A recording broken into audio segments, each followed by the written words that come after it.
Boleh dijelaskan nggak nih Bu Angel, gimana sih perspektif dari umat Kristiani sendiri terhadap kekerasan yang mengatasnamakan agama tersebut? Itu dia menarik. Jadi saya kebetulan lagi membuat penelitian baru-baru ini. Tahun lalu saya buat penelitian tentang Islamofobia. Salah satu dampak terbesar setelah banyaknya aksi terorisme berbasiskan agama belakangan ini, terutama menggunakan kan agama Islam gitu ya, dikaitkan dengan agama Islam.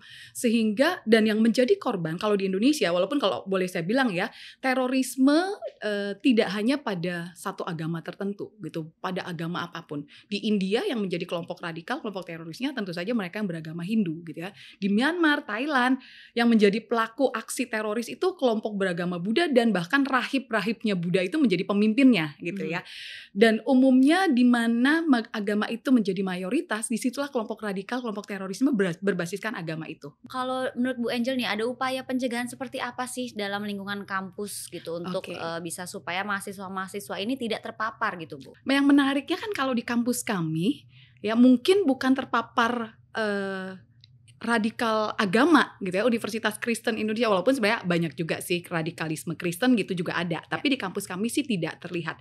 Yang terlihat justru, mohon maaf, yang masuk di Universitas Kristen Indonesia ini justru katakanlah teman-teman mahasiswa dari Papua yang juga punya pemahaman radikal tapi bukan ke agama, lebih kepada misalnya etnonasionalis gitu ya, karena mereka katakanlah terpapar ideologi yang ingin mendirikan negara terpisah sendiri, dari NKRI gitu ya.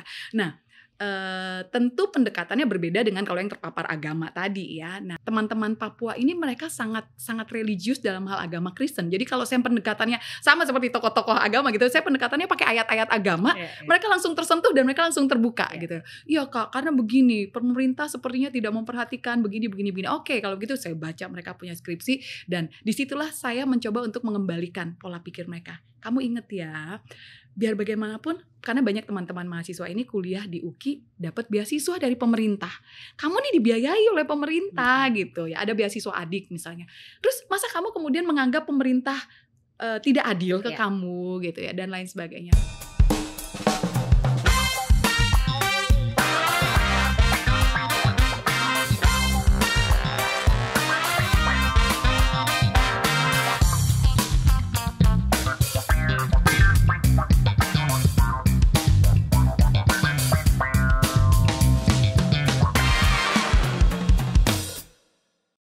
Sobat Damai, BNPT hadir, harmoni, aman, damai, indah, rukun. Senang sekali saya Vandara ini dapat hadir kembali dan menyapa Anda dalam podcast Cafe Toleransi. Perguruan tinggi merupakan lembaga pendidikan yang seharusnya menjadi lembaga yang melahirkan para pemikir, peneliti, dan seseorang yang ahli dalam bidang keilmuannya. Namun juga menjadi manusia yang berpandangan dan berwawasan luas, demokratis, mampu memecahkan permasalahan serta dapat mengikuti perkembangan zaman. Di sisi lain, kampus juga menjadi lingkungan yang rawan terhadap penyebaran paham radikalisme.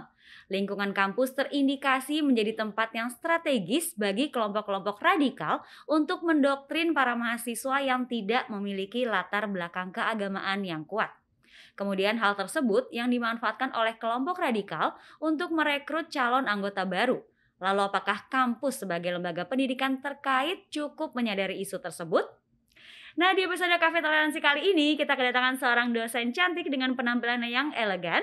Beliau adalah Ketua Pusat Kajian Keamanan dan Hubungan Internasional dari Universitas Kristen Indonesia, sekaligus pengamat politik yang berfokus dalam bidang terorisme dan radikalisme. Langsung saja kita sapa Ibu Angel Damayanti. Halo Ibu, apa kabar? Kabar baik. Alhamdulillah, selamat datang di Cafe Toleransi. Terima kasih Mbak Vanda.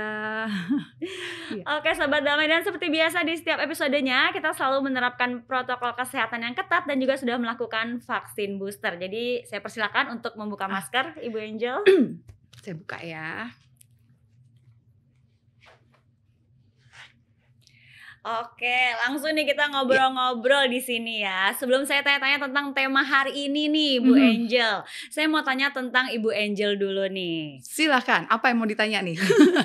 Saat ini Ibu kan adalah seorang dosen hubungan internasional di Fakultas Ilmu Sosial dan Ilmu Politik Universitas Kristen Indonesia. Iya, betul sekali. Dan dalam melanjutkan pendidikan master, Ibu ini kan mengambil bidang yang berhubungan dengan terorisme. Yes. Nah, saya agak penasaran nih, kenapa Ibu tuh pengen mengambilnya yang berhubungan sama terorisme gitu, Bu? Yes, ini pertanyaan yang sangat menarik nih.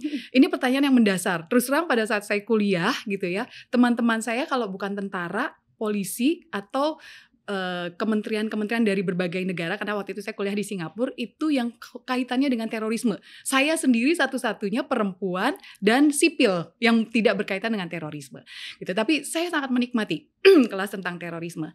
Nah, kalau ditanya kenapa saya ambil ini ada kaitannya dengan panjang sebenarnya ceritanya. Tahun 90-an, 96 lebih tepatnya, waktu itu saya masih SMA gitu ya. Saya lihat karena gini, saya berasal dari keluarga yang sangat plural. Tiba-tiba ayah saya seorang muslim, mama saya seorang Kristen gitu ya. Kemudian di tahun 96 itu saya kaget ngelihat fenomena kenyataan bahwa ada kasus-kasus pengerusakan gereja. Tahun 96 itu di Tasikmalaya, di Situbondo tuh. Mungkin Mbak Vanda belum ada pada saat itu ya. Ada. Belum ya. Nah, hal itu membuat saya bertanya-tanya apa sih yang menyebabkan ini terjadi, karena dalam keluarga saya perbedaan agama itu sesuatu yang wajar gitu ya, dan kita sangat menghargai, saling menghormati gitu. Nah, tapi kok ini kenyataannya di masyarakat Indonesia terjadi itu. Belakangan kemudian ketika saya baca kelompok-kelompok pelakunya itu ternyata berkaitan dengan radikalisme dan terorisme, dan itulah yang mendorong saya ingin mempelajari kenapa ada fenomena ini dan bagaimana cara kita mengantisipasi, mencegah, kalau perlu bahkan menanggulangi. Itu sebenarnya awalnya. Gitu, tapi Mbak waktu Vanda. itu pas pertama kali masuk nih ya Bu ya, ada kaget gitu gak sih? Oh ternyata ini toh yang membuat kejadian-kejadian gitu dengan adanya perbedaan, terus jadi ada terorisme juga gitu. Lumayan kaget karena gini, ya tadi yang saya sampaikan, di tengah keluarga kami yang plural, ayah saya seorang muslim yang sangat taat, beliau orang Sunda Betawi gitu, mama saya Chinese, keturunan Chinese Palembang Kristen yang sangat taat juga gitu, dan orang tua saya tuh mengizinkan saya untuk memilih gitu ya, kamu mau agama pun apapun silahkan, yang penting kamu jalani dengan sebaik-baiknya. Ketika terjun dalam masyarakat dan ternyata kelihatan bahwa tension, ketegangan antar agama sampai berkembang menjadi sebuah aksi radikalisme, intoleransi, terorisme, itu shocking buat saya gitu ya. Kok begini gitu? Ada apa yang selama ini, bayangkan di tahun-tahun 70-80-an itu nggak terlalu kelihatan. Tapi mulai tahun 96, 2000 apalagi, ya mulai bom malam Natal itu ada berapa puluh gereja dirusak, dibom, dan seterusnya. Nah itu yang membuat saya terkejut. Ada apa sih dengan Indonesia ini? Gitu. Oke, lanjut Ibu. Dari salah satu artikel yang saya baca nih, pada saat Ibu masih menjadi pengurus DPP Persatuan Intelijensia Kristen Indonesia, ini dalam artikel tersebut Ibu kan menyebutkan tentang 5 hal untuk mencegah dan menangkal terjadinya kekerasan atas nama agama, seperti melakukan edukasi dalam bentuk seminar, kemudian memberikan advokasi dalam bentuk pemberian konsultasi hukum, dan juga ada 3 hal lainnya gitu ya Bu ya. Boleh dijelaskan nggak nih Bu Angel, gimana sih perspektif dari umat Kristiani sendiri terhadap kekerasan yang mengatasnamakan agama tersebut? Itu dia menarik. Jadi saya kebetulan lagi membuat penelitian baru-baru ini. Tahun lalu saya buat penelitian tentang Islamofobia. Salah satu dampak terbesar setelah banyaknya aksi terorisme berbasiskan agama belakangan ini, terutama menggunakan kan agama Islam gitu ya, dikaitkan dengan agama Islam. Sehingga, dan yang menjadi korban kalau di Indonesia, walaupun kalau boleh saya bilang ya, terorisme tidak hanya pada satu agama tertentu gitu, pada agama apapun. Di India yang menjadi kelompok radikal, kelompok terorisnya tentu saja mereka yang beragama Hindu gitu ya. Di Myanmar, Thailand, yang menjadi pelaku aksi teroris itu kelompok beragama Buddha, dan bahkan rahib-rahibnya Buddha itu menjadi pemimpinnya gitu ya. Dan umumnya di mana agama itu menjadi mayoritas, disitulah kelompok radikal, kelompok terorisme berbasiskan agama itu gitu ya. Bahkan di Afrika, di Sudan kalau tidak salah ada namanya Lord's Army. Itu kelompok Kristen radikal melakukan aksi-aksi teror. Nah, di Indonesia kebetulan mayoritasnya beragama Islam, sehingga sangat mudah, sangat mungkin kelompok teroris atau radikalnya ya berbasiskan agama Islam. Nah, yang menjadi korban di Indonesia kebetulan adalah kebanyakan yang beragama Kristen. Kalau di luar justru bisa jadi, kalau di Rohingya, di Myanmar gitu ya, itu yang jadi korban justru umat Islam gitu ya. Tapi di Indonesia dalam hal ini yang jadi korban umat Kristen, dan gereja tempat ibadahnya seringkali menjadi target pengeboman gitu. Nah, tahun lalu saya buat survei gitu ya untuk tahu apa sih respon atau reaksi umat Kristen terhadap aksi-aksi terorisme atau radikalisme yang berbasiskan agama. Pemerintah sih bilangnya di level pemerintah tidak ada tuh Islamofobia. Betul, pemerintah tidak takut, tidak benci terhadap umat Islam gitu. Tapi di level masyarakat, di dalam masyarakat saya bikin survei kurang lebih 964, hampir 1000 orang Kristen yang saya tanya, itu 65% itu takut terhadap simbol-simbol Islam, terhadap orang umat Islam. Jadi contoh misalnya, mereka takut tuh ngelihat misalnya, mohon maaf, laki-laki yang berjenggot dan celana cingkrang. Karena memang identik dengan Islam sekali gitu ya. Atau takut dengan perempuan yang bercadar, ya. Hijabnya, bajunya hitam semua, ketutup semua gitu. Ada rasa takut gitu. Nah, di situ salah satu saya kenapa saya perlu mengedukasi mereka, karena Islam di Indonesia itu kan sangat beragam. Jadi pakaian itu tidak identik dengan kekerasan, kan gitu ya. Ada yang berjenggot atau yang suka ada hitam-hitam di sini, itu bukan teroris gitu. Justru itu bisa jadi teman-teman umat Islam yang sangat toleran, yang sangat moderat gitu ya. Nah, kemudian dari survei itu saya lihat memang ketakutannya umat Kristen terhadap umat Islam, terutama dengan ciri-ciri yang tadi saya sebutkan, itu tinggi gitu. Tapi kalau ditanya apakah kemudian umat Kristen ini mau balas dendam, karena kan gereja mereka misalnya dirusak, gereja mereka dilarang ibadah gitu, atau bahkan ada beberapa pendeta juga mungkin menjadi korban, umat Kristen jadi korban pengeboman dan lain sebagainya. Ketika ditanya apakah kamu mau balas dendam, mau melakukan kekerasan, tindakan yang sama, mereka nggak mau. 85% menjawab tidak, tapi bahwa mereka takut itu iya. Gitu. Nah, ini yang nantinya kalau hasil dari penelitian kami ini akan menjadi rujukan, pemerintah harus lakukan apa nih terhadap kelompok minoritas, terhadap umat Kristen yang takut terhadap katakanlah tadi umat Islam. Walaupun sekali lagi ya saya bilang umat Islam di Indonesia ini kan spektrumnya luas, dari yang sangat moderat sampai katakanlah yang memilih jalan ke arah terorisme itu. Nah, itu sebenarnya yang terjadi di kalangan umat Kristen, Mbak Vanda. Oke. Nah, sempat juga nih ada kasus viral nih di tahun 2019 lalu nih, Bu Angel ya. Di mana ada dosen dari salah satu universitas di Indonesia ini diduga berperan dalam merancang kerusuhan dan teror saat aksi unjuk rasa.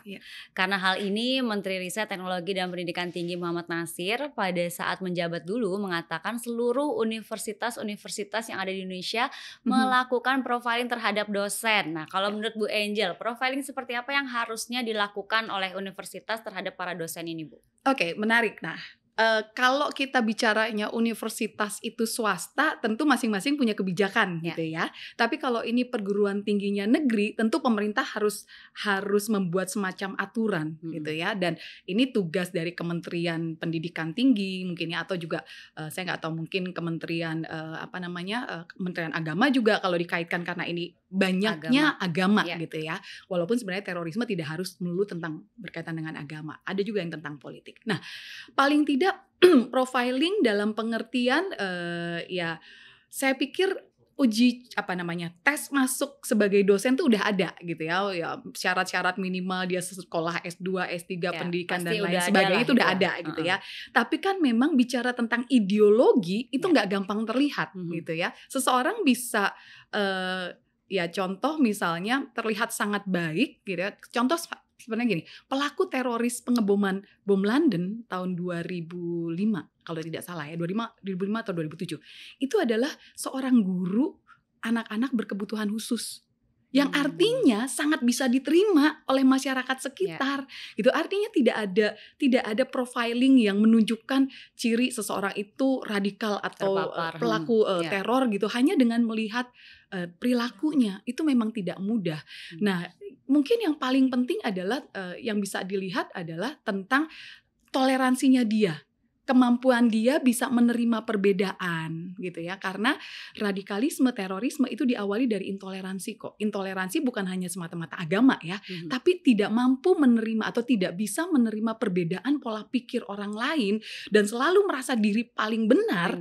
Itu udah ciri yang harus dijaga tuh. Kelihatan kok ketika kita bicara, ketika misalnya ada rapat gitu ya, ketika ini kayaknya udah merasa diri paling benar, apapun basisnya, argumentasinya, entah itu karena agama, entah karena ideologi politik tertentu gitu. Nah, itu yang sebenarnya patut dicurigai gitu ya. Tidak ada rasa toleransi yang bisa menghargai atau menghormati perbedaan atau perbedaan pendapat setiap dosen. Itu mungkin yang bisa dijadikan salah satu tolok ukurnya.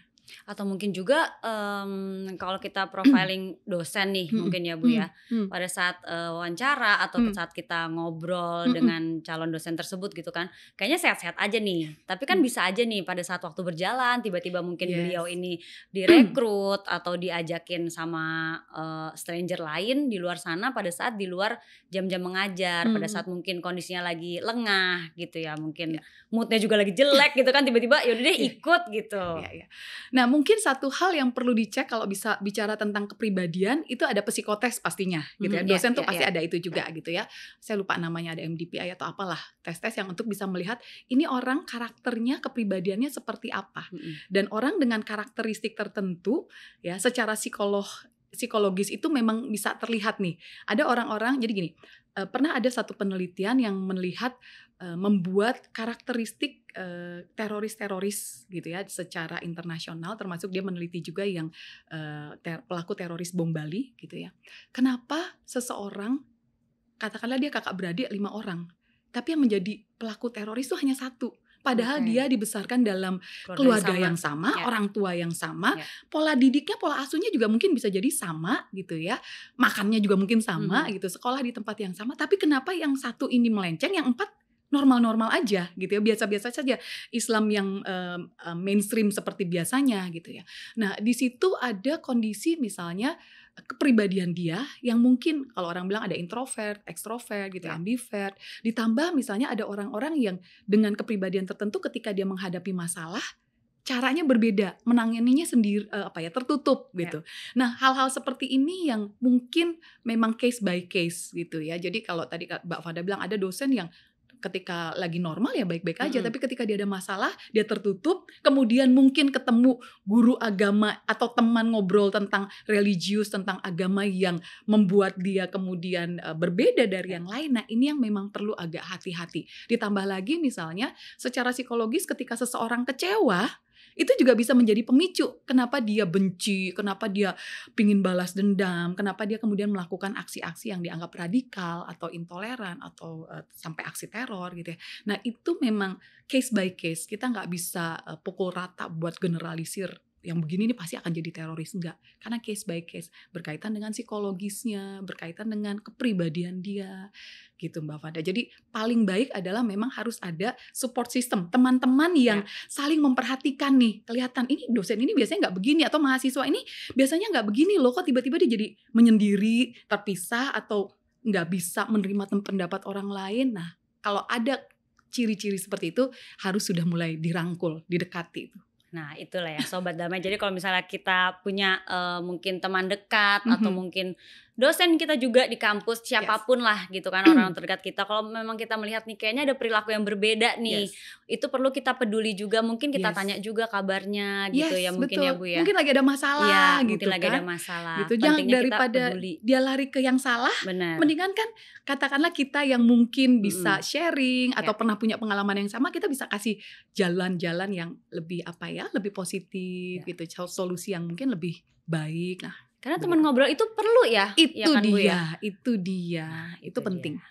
Terutama di dunia perguruan tinggi ya. Anak-anak mahasiswa tuh penting banget tuh kayak begitu.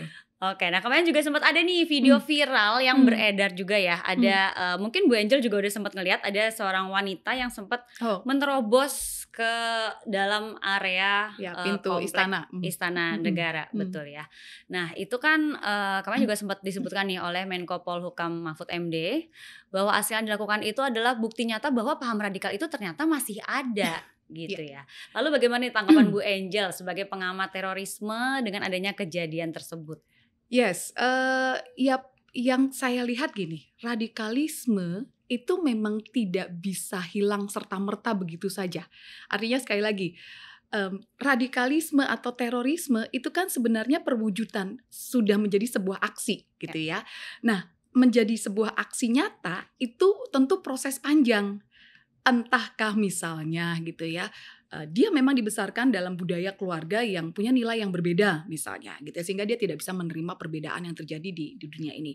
Atau dalam perjalanan hidupnya ada kekecewaan yang terpendam, Ya. ada kemarahan yang dia tidak tahu bagaimana cara menyalurkannya. Betul. Gitu ya, sehingga ya akhirnya lahirlah aksi-aksi yang ya tadi ya radikal mungkin, atau kalau dalam aksi yang lebih berani lagi teroris gitu, pasang bom bunuh diri dan lain sebagainya, walaupun itu juga kemudian dikemas dibungkus dengan agama gitu ya. Nah tapi sekali lagi radikalisme selama manusia itu ada dan sejak sejarah adanya manusia berinteraksi satu dengan lain, itu akan selalu ada.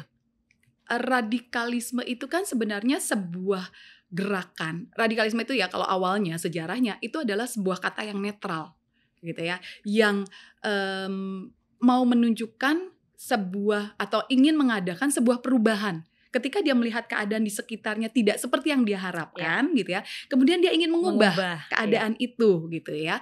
Hanya saja caranya seringkali dia gunakan cara-cara kekerasan. Nah itu yang kemudian tidak bisa diterima gitu ya. Banyak kok gerakan-gerakan radikal yang sebenarnya cukup baik. Contoh misalnya Kristen Protestan itu lahir dari keinginan untuk mengubah gitu ya, keinginan mengubah situasi yang ada.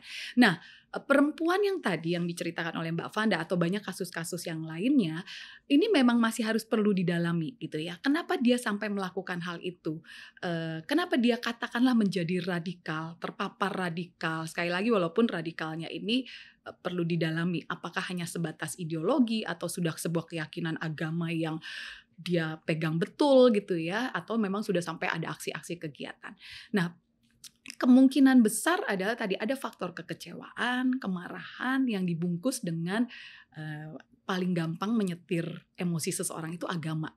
Karena ketika agama atau firman Tuhan mengatakan ini, atau pendeta itu mengatakan ini, ustadz ini mengatakan itu paling mudah menyetir aksi-aksi dari kelompok. Indonesia ini kan, orang Indonesia ini kan terkenal religius ya. Pokoknya apa yang dikatakan oleh ustadz, pendeta, petinggi agama gitu percaya gitu. Dan diikutin aja gitu. Nah itu yang kita harus dalami juga gitu. Sambil sebenarnya yang perlu dilakukan adalah membangun pemikiran kritis dari mahasiswa atau anak-anak muda. Nah apalagi nih generasi milenial harus kritis nih, jangan kayak iya aja dong. Itu dia. Kritis bagus ya, tapi juga jangan kemudian menjadi kritis yang lari juga jadi radikal. Itu juga jangan gitu ya. Kritis dalam arti tidak menerima bulat-bulat apa yang dikatakan oleh orang atau dosen atau tokoh agama. Saya selalu menantang mahasiswa saya. Saya bisa saja salah loh. Saya sebagai dosen, saya sebagai manusia. Atau kalaupun misalnya saya tidak salah, tapi kalian punya pandangan lain yang berbeda, yang juga ada kebenarannya. Jadi saya menantang mereka untuk ayo ngomong, speak up kalau kalian rasa ada sesuatu yang berbeda atau kalian punya pemikiran yang berbeda. Nggak perlu takut. Itu sebenarnya saya sedang merangsang mereka untuk berpikir kritis. Supaya nggak seperti tadi gampang disetir, tiba-tiba muncul aksi-aksi radikal. Biasanya kalau di kampus kayak gitu sih, suka ditantang balik sama dosennya kan. Ibaratnya nih, kamu tahu gak sih berita yang lagi viral itu menurutmu apa gitu kan. Betul. Biar ada dua arah. Jadi kamu gak cuma dengerin dosen ngomong aja, tapi pasti harus punya pendapat sendiri. Betul. Gitu kan. Betul. Oke. Nah kalau kemarin juga sempat ada nih Zakiyah Aini yang masuk ke Mabes Polri. Ya itu waktu itu nembak polisi gitu kan. Nah kalau itu menurut Bu Angel sendiri gimana? Kalau tadi kan Bu Angel sempat bilang mungkin ada yang pakai bom bunuh diri, itu kan berarti aksi besar. Tapi kalau ini kan ya bisa dibilang masih aksi kecil lah ya gitu. Karena cuma pistol gitu ya. Nah gini, kita lihat dulu fenomenanya ZA itu dengan ZE yang kemarin. Ini nih masuk kategori milenial loh. Sama yang melakukan di Makassar itu, bom di Makassar ya suami istri. Masih muda-muda. Ya generasi milenial gitu. Dan memang kecenderungannya apalagi setelah pandemi ya, kan anak-anak milenial ini, generasi milenial itu memang sangat akrab ya dengan dunia gadget, media sosial, dengan IT, dan selama masa pandemi kita bekerja menggunakan media sosial tuh. Jadi gampang sekali itu digunakan menjadi alat untuk menyebarluaskan ideologi radikal gitu ya. Itu satu poin. Kemudian artinya gini, pemerintah berarti harus hati-hati nih dengan penggunaan media-media. Sebenarnya yang dilakukan BNPT hari ini dengan podcast-podcast seperti ini bagus. Bagaimana menggunakan media gitu ya, lewat media sosial untuk membangun sebuah pemikiran yang konstruktif, yang positif di kalangan milenial atau mahasiswa. Itu satu poin. Yang kedua, milenial ini memang paling gampang terpengaruh.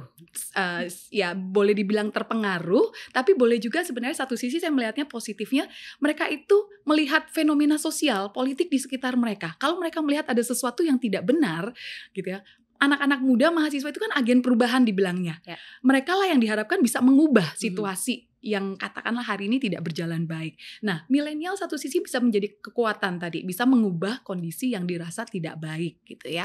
Tapi di sisi lain, pemahaman milenial tentang mana yang baik, mana yang tidak baik, ini yang perlu kita luruskan gitu. Karena jangan sampai kelompok milenial memang melihat mohon maaf misalnya, jangan-jangan yang dilakukan pemerintah hari ini memang belum ideal gitu ya, belum memenuhi aspirasi masyarakat atau mahasiswa atau anak muda atau milenial itu sendiri, sehingga mereka merasa harus ada sesuatu yang dilakukan, harus melakukan sesuatu gitu ya. Itu satu poin. Kemudian bicara Mbak Vanda bilang ini sepertinya bukan gebrakan besar karena hanya menggunakan pistol. Ya mungkin aksinya sepertinya kelihatannya hanya menggunakan pistol gitu ya. Tapi kan itu hanya iceberg, hanya puncak gunung es yang kelihatan gitu. Aksinya kecil, tapi di bawahnya ini ideologinya sudah seberapa banyak nih menyebar di masyarakat Indonesia, terutama di milenialnya Indonesia gitu. Sudah seberapa dalam itu mengakar, sehingga kalau kecil ini tapi banyak gitu ya, katakanlah jadi besar itu gitu ya. Dari sekian 200 juta, sampai saya tanya lah teman-teman saya misalnya di NU atau Muhammadiyah gitu ya, dari katakanlah 250 juta penduduk Indonesia, berapa banyak yang memang katakanlah kelompok NU masih benar-benar NU ya, teman-teman Muhammadiyah yang bisa melihat yang tidak terpapar radikal, antara yang moderat dengan radikal, itu data-data itu kan nggak kelihatan, nggak ketahuan tuh. Jadi kita juga nggak tahu sebenarnya radikalisme di Indonesia ini udah seberapa besar sih gitu ya, sampai anak muda usia 20 sampai 30 tahun itu berani bunuh diri gitu ya, masuk ke kantor sarang polisi, bukan sarang kantor Mabes Polri, itu kan ya polisi semua di situ gitu ya, berani banget itu kan memang kayak aksi bunuh diri gitu ya, walaupun dia nggak pakai bom bunuh diri, tapi dia udah menyerahkan, dan dia bukan penembak yang jitu loh, dia nggak pernah latihan itu. Nah, ini artinya memang ada sesuatu yang perlu digali, didalami. Kenapa sampai orang berani senekat itu gitu ya? Entahkah itu dibungkus agama, entahkah itu dibungkus oleh rasa kecewa misalnya. Nah, ini yang pemerintah tuh harus hati-hati, karena boleh dibilang masyarakat Indonesia hari ini kelompok terbesar tuh ada di kalangan usia milenial. Jadi harus hati-hati. Kita nggak tahu 10 tahun ke depan akan gimana nih. Gitu Mbak Vanda. Iya, itu dia ya untuk para millennials nih ya. Itu dia. Memang kalau dengan dunia sosial juga, gadget juga, kita bisa menyerap ilmu yang positif dan juga negatif. Jadi ya kita pinter-pinter lah ya untuk memilih-milih mana yang harus kita terapkan, mana yang kita serap ilmunya. Gitu ya. Betul. Oke, nanti kita ngobrol-ngobrol lagi. Ini mumpung udah di Cafe Toleransi, seperti biasa sudah saya siapkan kopi spesial untuk Bu Angel. Silahkan Ibu. Terima kasih Mbak Vanda. Ini enak banget kayaknya ya. Nah, ini kan Bu Angel sebagai dosen, tentunya sebagai seorang ibu juga. Yes. Nah, Vanda kepenasaran nih, maksudnya kalau misalnya pendidikan toleransi kepada anak-anaknya Bu Angel, tadi kan Bu Angel juga sempat ngomong kalau di keluarganya Bu Angel tuh memang udah plural gitu plural, ya. Ada yang Muslim, ada yang Kristen gitu ya. Nah, kalau untuk ke anak-anaknya Bu Angel sendiri, gimana nih menanamkan jiwa toleransi dan juga jiwa nasionalisme tentunya ya untuk anak-anak milenial, terutama anak sendiri nih Bu, gitu. Gimana? Oke, kalau untuk anak saya sendiri malah mungkin jauh lebih mudah karena kita sudah dibesarkan dalam budaya yang plural. Kakek mereka etnisnya Sunda, Jawa, Sunda Betawi, Muslim gitu ya. Dari sisi saya, omahnya itu Chinese. Kristen gitu ya. Bahkan di keluarga kami yang Chinese ada juga yang Muslimnya, ada yang Buddha juga gitu ya. Wah, macam-macam sekali. Banyak banget. Menariknya saya punya suami yang orang tuanya juga sangat plural. ayahnya itu Tegal ya, dari Muslim, jadi keluarga besarnya itu banyak banget yang Muslim gitu ya. Tapi di antara yang Tegal itu ada juga yang udah Kristen gitu ya, masuk Kristen. Ibunya, mama mertua saya gitu ya, itu Manado, Kristen. Jadi memang kita dari dua belah pihak Rame udah ya. plural gitu ya. Jadi Berarti kalau tiap tahun acaranya banyak nih, kami ada merayakan 3. Lebaran, Iya. ada Christmas, Natalan dan Chinese New Year, Imlek ya. Betul. Sampai Gome, Cap Gome pun kita rayakan gitu. Jadi 3 hari 3 agama, 3 hari raya besarnya agama ini kita rayakan gitu. Dan anak-anak sih udah terbiasa. Dari awal mungkin mereka kaget, "Ma, kita nih apa sih kok Lebaranan juga, Natalan Kan juga?" kalau masih gitu. kecil-kecil gitu kan Iya, bingung ya. tapi kalau anak-anak kan seneng aja. Lebaranan ditanya, "Kamu puasa nggak?" "Puasa bakul, puasa setengah hari," gitu ya misalnya.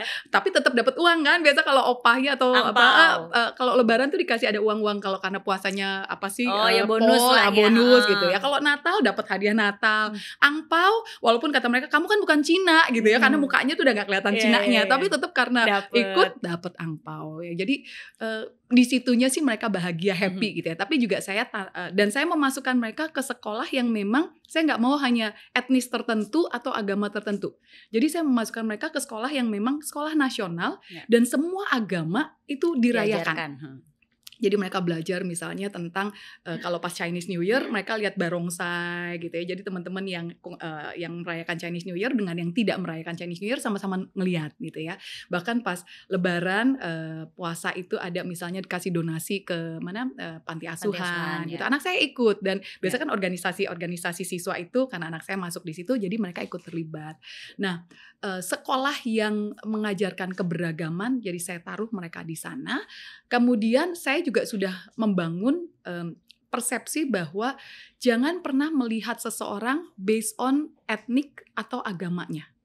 Lihat seseorang karena dia teman ya memang karena sesama manusia dan dia punya cinta kasih dan dia pasti punya kelebihan dan kekurangan masing-masing. Jadi saya udah terbiasa teman-teman anak saya yang muslim nginep di rumah saya pada saat bulan puasa, kebetulan juga ART puasa, jadi sudah buka sahur di rumah gitu ya, atau buka puasa di rumah gitu. Bahkan ketika kami Natalan gitu ya, teman-teman anak-anak saya ikut nginep di rumah, ingin ikut ngerasain dikasih kado. Untuk saya selalu memang naruh kado agak banyak gitu. Jadi bagi-bagi.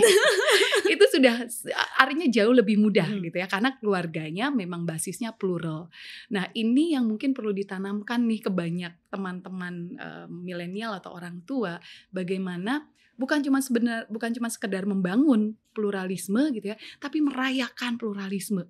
Bagaimana kita bisa bergembira dengan orang-orang yang berbeda etnis, berbeda suku, berbeda agama, karena di balik semua perbedaan itu tetap ada sukacita yang bisa kita nikmati kok, kegembiraan yang bisa kita nikmati, gitu Mbak Vanda. Oke, tapi kalau anak-anak sudah memilih agamanya sendiri atau belum nih? Sejauh ini sih iya, mereka sudah menentukan karena udah di atas 17 tahun mereka ya, dan mereka mengikuti agama saya. Berarti mereka memilih sendiri sendiri, iya. Wah, ini benar-benar kalau anak muda kan, apalagi terutama agama gitu kan, tiang gitu kan, mereka memilih sendiri, berarti mereka sudah tanggung jawab sama pilihannya sendiri, betul. Dan itu Bu Angel biarkan aja gitu. Karena saya belajar dari papa saya, mama saya gitu ya. Papa saya ketika saya tanya, "Pah, kalau saya ikut agamanya mama boleh nggak?" Gitu. Walaupun saya dibesarkan dengan 3 agama, saya belajar sholat Mbak, saya belajar ngaji juga, tapi saya pergi sekolah minggu juga gitu ya. Nah, pas Chinese New Year saya ikut nenek saya yang dari garis mama saya itu bersihin, karena kalau di keluarga Chinese itu suka ada hio yang buat orang tua, yang abunya orang tua yang udah meninggal gitu. Saya ikut ke sana juga gitu, ikut melakukan itu. Jadi saya dibesarkan dengan 3 agama ini gitu. Dan ketika saya 17-18 tahun saya ngomong sama papa saya, "Pah, saya ikut agama mama saya boleh ya?" Terus papa saya bilang, "Silakan. Yang penting kamu jalani dengan sebaik-baiknya." Udah. Dan itu yang kemudian membuat saya kaget ketika saya terjun ke masyarakat, kok berbeda gitu umat Islam, betul banyak yang moderat gitu, tapi banyak yang tidak bisa menerima hal-hal seperti itu. Bahkan sampai dia bilang, "Bapak kamu nih berarti istilahnya tidak bisa mendidik anaknya gitu." Wow. Itu yang kok begini ya gitu, dan itu yang merangsang saya, memotivasi saya untuk belajar atau mengedukasi banyak orang di luar sana untuk bisa tadi menghargai perbedaan dan merayakan perbedaan. Betul. Oke, lanjut lagi nih ngomongin soal kasus lagi ya. Silakan. Kalau tadi saya sudah kita udah ngobrolin soal kasus ada yang sudah masuk ke Mabes Polri, ada yang masuk ke Istana Kenegaraan juga gitu ya. Ada juga nih sempat ada berita yang rame adanya mahasiswa yang terpapar paham radikalisme dan keterlibatannya dalam organisasi teroris ISIS. Wah, ini bahaya sekali ya.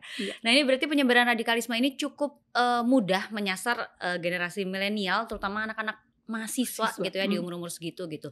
Kalau menurut Bu Angel nih ada upaya pencegahan seperti apa sih dalam lingkungan kampus gitu untuk bisa supaya mahasiswa-mahasiswa ini tidak terpapar gitu, Bu? Nah, satu poin dulu nih Mbak Vanda sebelum saya jelaskan apa yang bisa dilakukan oleh pihak kampus ya.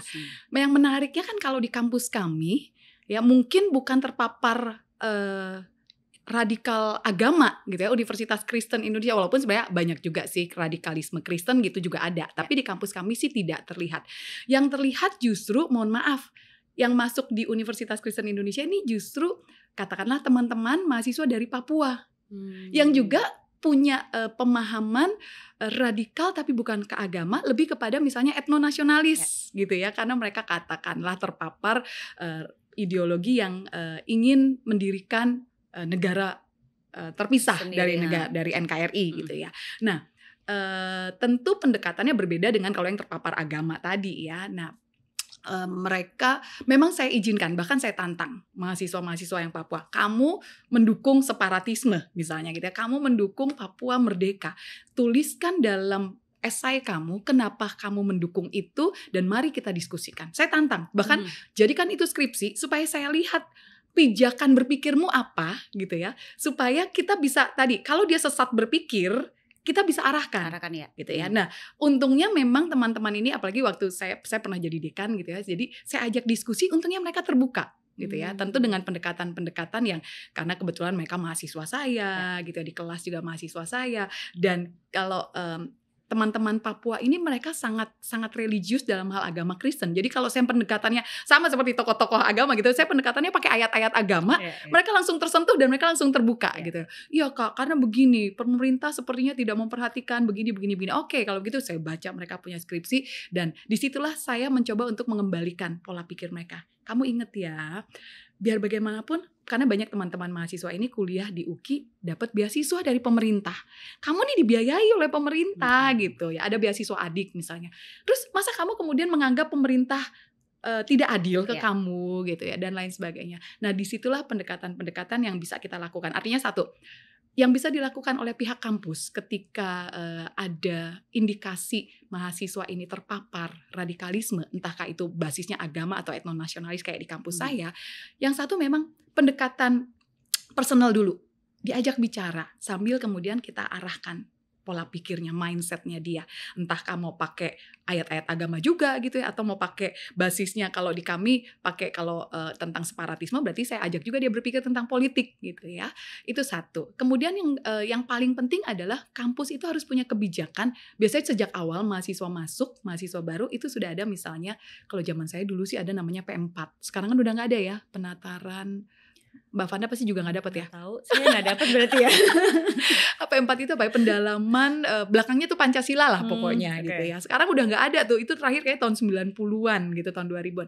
Berganti era reformasi itu udah nggak ada. Nah, tapi sekarang ada misalnya kayak di kampus kami itu misalnya mata kuliah umum yang mengajarkan tentang kebangsaan. Wawasan kebangsaan gitu ya, atau mata kuliah agama. Kalau di UKI misalnya ada etika Kristen, bagaimana kita sebagai orang Kristen, umat Kristen yang tinggal di Indonesia beretika dalam kehidupan bermasyarakat gitu ya, berbangsa, bernegara. Nah, itu kita ajarkan di tahun-tahun pertama mahasiswa, sehingga mahasiswa terbuka. Termasuk katakanlah tadi mahasiswa-mahasiswa yang anak-anak Papua yang sedikit terpapar keinginan untuk tadi ya radikalisme tapi etnonasionalis, paling tidak mereka tahu, oh ternyata Indonesia atau NKRI atau pemerintah Indonesia ada banyak kebijakan yang sebenarnya bermanfaat juga untuk Papua gitu ya, atau bisa dimanfaatkan untuk tadi beasiswanya anak-anak milenial gitu, atau tidak sepenuhnya pemerintah itu tutup mata gitu, nggak mau memperhatikan orang-orang Papua. Ternyata ada kebijakannya yang memajukan Papua, sehingga pemikiran mereka tuh mulai agak bergeser gitu, nggak radikal separatis, tapi sudah bisa menerima NKRI dan itu yang diharapkan teman-teman Papua kemudian nanti akan turunkan ke adik-adiknya lagi karena jauh lebih mudah misalnya pendekatan kesukuan gitu ya, orang-orang Papua ngomongin lagi adik-adiknya yang Papua gitu sehingga mereka bisa mencegah tuh radikalisme yang sifatnya etnonasionalis. Begitu Mbak Vanda. Waktu kemarin itu berapa lama tuh Bu? Maksudnya sampai waktu diskusi sama teman-teman Papua. Ya, itu maksudnya berapa lama? Apakah dalam sekali diskusi sudah bisa terbuka atau mungkin setahun, 2 tahun selama menjadi mahasiswa di sana gitu? Kita biasanya secara continue gitu. Artinya gini, kami pendekatannya memang pakai pendekatan keagamaan. Jadi ada ibadah-ibadah khusus anak-anak Papua yang dilakukan setiap bulan gitu ya.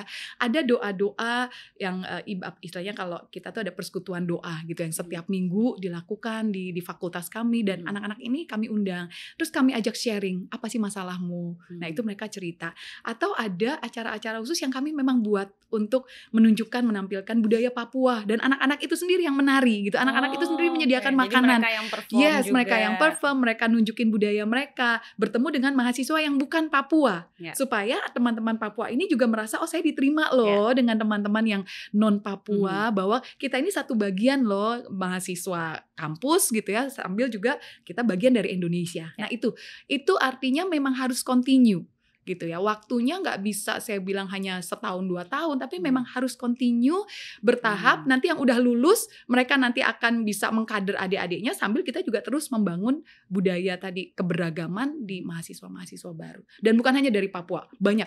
Kita tuh UKI tuh boleh dibilang suku-suku yang kita jarang dengar dari Nias, Mentawai, Dayak itu ada di sana gitu, dan itu kami bangun kebersamaan itu dalam berbagai aktivitas gitu Mbak Wanda. Oke, jadi kalau emang masuk UKI ini benar-benar semuanya dijadikan satu Indonesia gitu ya. Kita sampai dibilang beda-beda nih. Betul, kita sampai dibilang mini Indonesia gitu. Bahkan yang Muslim pun nggak takut kuliah di sana. Ada beberapa dosen kami beragama Islam gitu, mahasiswa kami juga gitu. Jadi benar-benar mini Indonesia. Gitu Mbak Wanda. Nah Bu Angel, saat ini kan BNPT menggandeng sejumlah kampus di Indonesia demi cegah radikalisme di lingkungan kampus. Dan upaya pencegahan yang dilakukan BNPT dengan sivitas akademik yaitu melalui Tridharma Perguruan Tinggi, penelitian dan pengabdian masyarakat dengan membangun cara pandang mahasiswa yang terbuka dan toleransi terhadap perbedaan. Tanggapan Bu Angel dengan kegiatan yang dilakukan BNPT tersebut seperti apa Bu? Oke, itu satu hal yang bagus. Karena memang hari ini spiritnya Dikti itu adalah membangun bukan hanya mahasiswa itu bukan cuma belajar, tapi mahasiswa juga harus bisa meneliti, mahasiswa juga harus bisa menyuarakan aspirasi mereka, jadi mempublikasikan penelitian mereka dan mereka terlibat dalam pengabdian kepada masyarakat gitu ya, dalam banyak hal sesuai dengan bidang ilmunya masing-masing tentu saja. Nah, ketika BNPT menggandeng mahasiswa untuk ikut dalam penelitian, itu satu hal yang bagus, artinya mahasiswa selain dapat skill meneliti, terutama misalnya substansinya topiknya tentang terorisme atau mencegah intoleransi, kan jadi mahasiswa tahu oh ternyata ini tuh masalah ya dan harus dibereskan. Cara membereskannya oh BNPT melakukan ini gitu, artinya mereka tahu gitu ya. Terus ikut dalam kegiatan pengabdian kepada masyarakat itu juga satu edukasi buat mahasiswa gitu. Jadi oh ternyata karena gini tadi yang saya bilang, teman-teman dari Papua mereka kan belum tahu orang Betawi tinggal di Jakarta tuh kayak apa gitu ya. Jadi mereka diajak terlibat ke sana kan mereka jadi akhirnya tahu tadi saling setelah tahu bisa mengenal, akhirnya bisa saling menerima dan merayakan gitu. Itu satu hal yang menurut saya sangat baik. Tinggal nanti ditambah saja mungkin ya, ini masukan nih buat BNPT nih ya. Selain melakukan Tridharma gitu ya, teman-teman dan satu lagi BNPT juga sepertinya sudah memberikan kesempatan magang untuk mahasiswa. Jadi mahasiswa juga belajar cara untuk mencegah terorisme atau cara yang dilakukan untuk meminimalisir terorisme. Itu sudah satu hal yang bagus. Nah, tinggal nanti bagaimana BNPT misalnya bisa karena gini, saya melihat terorisme radikalisme itu kan sebenarnya bukan cuma satu institusi yang terlibat, tapi banyak gitu ya, 16 atau 40 kementerian lembaga terkait sekarang sudah terlibat di situ. Bagaimana misalnya bukan hanya terorisme agama sekali lagi, tapi separatisme itu pun kan juga harus dicegah karena itu bagian dari bentuk radikalisme. Tadi beasiswa diperbanyak gitu ya. Kemudian cross cultural, pengalaman untuk berbeda budaya, Budaya. menikmati perbedaan keragaman tadi agama di Indonesia gitu ya. Jadi membawa teman-teman yang dari Dayak datang ke Aceh misalnya gitu ya untuk pengabdian pada masyarakat di sana, kan itu menjadi sesuatu yang ini Indonesia ya. Beragam sekali Dayak yang misalnya banyak Kristennya, Aceh yang memang banyak Muslimnya. Kemudian mereka saling berinteraksi, terbangun sebuah suasana yang positif gitu ya. Itu sangat bagus buat mahasiswa sehingga terbangun tadi mindset yang kita Indonesia. Kita berbeda-beda tapi kita satu. Iya. Gitu Mbak Fianda. Oke, terakhir nih Bu. Iya. Bu Angel selama jadi dosen, pernah ngelihat gak sih ada mahasiswa yang perilakunya agak beda nih, mungkin dia sudah terpapar atau apa gitu Bu? Oke, ya pernah sih, tapi bukan terpapar radikal agama ya. Kenapa dia galau? Dia gini, ketika ngomong, ketika diskusi, itu udah kelihatan dia selalu menyerang pemerintah Indonesia, gitu ya. Dia selalu menyalahkan pemerintah nggak bagus. Apa-apa, kalau bisa pemerintah gini, ini salah pemerintah gitu ya. Dan ya ini tentu teman-teman yang tadi saya bilang yang dari Papua dan mungkin sudah terpapar rasa tadi kecewa, terus terpapar bahwa Papua harus menjadi sebuah negara yang terpisah dan lain sebagainya. Nah, itu udah kelihatan dari kalau ini malah perilakunya bukan bersembunyi, enggak, terang-terangan gitu ya di dalam kelas berdiskusi. Melawan gitu ya. Ya, melawan sih mungkin tidak, tapi lebih kepada kritis yang tapi kelihatan berani gitu. Ya, berani karena dia kecewa gitu ya. Dan saya bisa memahami gitu, kenapa dia kecewa gitu ya. Dan saya bisa bahkan dulu beberapa tahun sebelum belakangan ini teman-teman dari Timor Leste ketika Timor Leste masih menjadi bagian Indonesia. Itu juga kelihatan tuh bagaimana mereka menyerang pemerintah gitu dan sampai akhirnya Timor Leste kemudian menjadi negara terpisah dari Indonesia ya. Nah, ketika itu terjadi ya biasanya saya akan rangkul secara personal gitu. Ya nanti selesai kelas kita diskusi yuk berdua yuk gitu ya. Supaya teman-teman yang lain jangan terlalu dengar. Takutnya kan malah jadi akan menimbulkan friksi gitu ya. Kan ada teman mahasiswa yang sangat bela pemerintah justru. Ada yang teman yang ini sangat resisten terhadap pemerintah. Sehingga biasanya saya akan rangkul secara personal. Nanti kita ke ruangan saya ya kita diskusi entah sambil minum kopi misalnya di kantin gitu ya. Dan saya terbiasa sih ngobrol diskusi sama mahasiswa di kantin dan mereka terbuka dan mereka manggil saya kakak gitu. Jadi sepertinya nggak berjarak jauh banget ya sehingga mereka terbuka. Nah, dari situlah kemudian kesempatan untuk saya mereduksi tadi pemikiran-pemikiran yang bisa jadi selama ini salah karena mereka hanya dengar satu sisi kan dari kelompok yang katakanlah teman-temannya yang dari Papua gitu. Tapi ketika mendengar dari sisi ini loh saya bukan pemerintah tapi saya akademisi gitu. Artinya saya harus objektif sambil menunjukkan ada kok hal-hal yang baik juga yang sudah dilakukan, banyak dilakukan. Dan kalaupun misalnya kamu belum sempat menikmati kebaikan itu, kita cari tahu masalahnya di mana. Gitu karena saya tahu beasiswa tuh banyak banget untuk adik-adik Papua gitu ya. Tapi kalau sampai dia belum menerima itu, coba kita lihat jangan-jangan kamu yang kurang kompetensinya. Jadi harus ditingkatkan supaya bisa dapat beasiswa atau jangan-jangan kamu yang kurang tahu informasi. Jadi ayo buka dirimu untuk dapetin informasi dan seterusnya dan seterusnya. Dari situ akhirnya mereka mulai terbuka pemikirannya. Menjadi lebih masih tetap kritis tapi paling tidak dia sudah mulai bisa menerima perbedaan atau menerima pandangan yang positif tentang pemerintah. Begitu. Tapi pernah ada yang paling sulit banget gak sih Bu? Kayak pengalaman ketemu mahasiswa yang kayak bebel banget nih gitu kan. Sampai susah banget nih PDKT sama dia supaya bisa dirangkul. Ada gak sih Bu? Atau semuanya sama aja? Sejauh ini belum sih. Semuanya baik-baik aja ya? Sejauh ini mungkin karena tadi ya pendekatannya ya mereka manggil saya kakak jadi somehow mereka masih respect gitu ya. Tapi mereka terbuka. Sejauh ini sih belum ada yang sampai bebal banget. Oke, berarti anak-anak UKI bagus-bagus nih. Sangat baik. Mereka sangat baik. Baik, terima kasih banyak Ibu Angel sudah ngobrol-ngobrol di sini, udah datang ke Cafe Toleransi, udah sharing-sharing. Nanti kapan-kapan main lagi Bu kesini. Siap, tentu saja. Dan terima kasih sudah diundang untuk sharing, berbagi. Sama-sama. Dan memang cita-cita saya satu tadi, bagaimana mewujudkan Indonesia damai, ya tidak ada aksi-aksi intoleransi, radikalisme, terorisme, dan samalah seperti spiritnya BNPT. Mudah-mudahan ini bisa tercapai. Cuman saya lewat pendidikan, teman-teman media lewat media. Amin. Gitu ya. Terima kasih sekali lagi Bu Angel. Sama-sama. Nah, Sobat Damai, untuk menanggulangi adanya penyebaran radikalisme di lingkungan kampus, diperlukan sebuah langkah yang strategis untuk mencegah penanaman nilai radikalisme. Salah satunya melalui kebijakan kampus yang yang mengakomodasi semua agama. Keteladanan dari dosen dalam mengamalkan nilai toleransi beragama juga perlu ditonjolkan. Mahasiswa yang diharapkan sebagai penerus perjuangan bangsa harus senantiasa menjunjung tinggi jiwa nasionalisme demi keutuhan NKRI yang aman dan damai.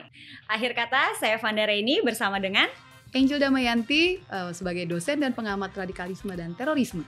Salam damai dan salam Indonesia Satria.